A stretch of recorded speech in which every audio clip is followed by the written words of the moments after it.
In the previous videos, I showed you what the reading exams were.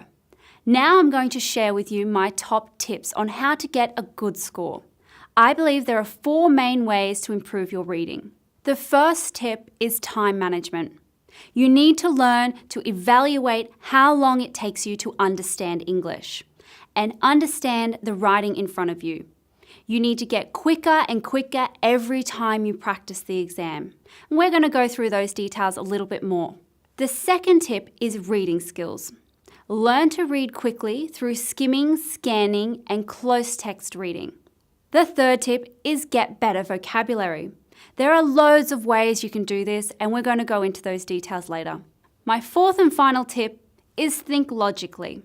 Be smart about your answers. Does the answer actually make sense?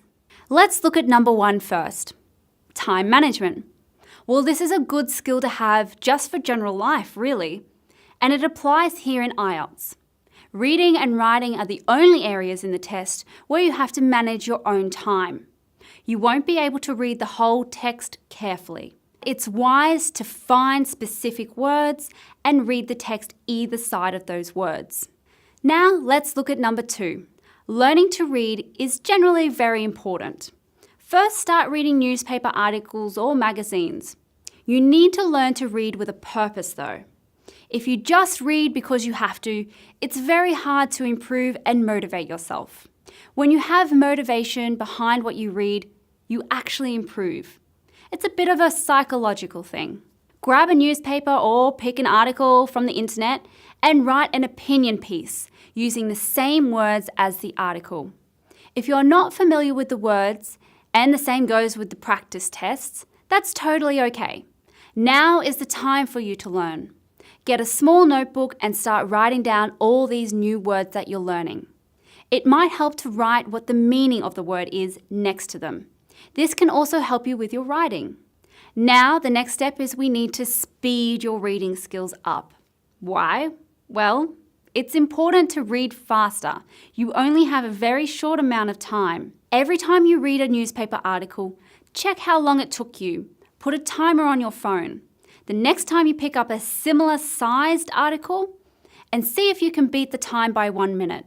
So, how can you speed up your reading? You can use one of these 3 things: skim, scan, or close text reading. My personal favourite is skimming. However, everybody works a little bit differently, so don't worry too much if none of these work for you. So let's talk about what skimming is. Usually we only use skimming to seek out and find keywords, numbers, names, and ideas. Skimming is reading quickly, over text and skipping over unimportant words, like prepositions and articles, and ignoring difficult words that you don't necessarily need to understand. We use skimming to get a general rough idea of what the paragraph is about, or to intensely search for a specific word. Now let's look at scanning. Learning to scan can enable you to pick out only specific details. You generally skip most words. You do this to find the location of the answers in the text, and by looking out for keywords only, you can then slow down and switch to skimming mode, or in-depth reading mode. You can learn to pick up names by looking for capital letters only, numbers by looking for the shape of the number, and keywords by looking for the shape of the word. Scanning has a lot to do with identifying shapes of words. The only other way to read is in-depth reading.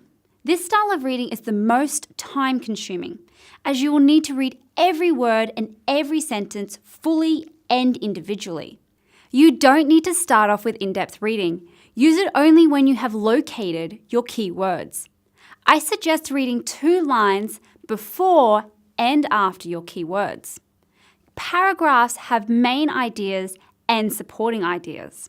The paragraphs at the beginning of an essay usually have the main ideas towards the end of the starting paragraph, whereas the supporting ideas are usually found at the start, whereas the middle paragraphs begin with the main idea at the start, and the supporting ideas can be found at the end of the paragraph.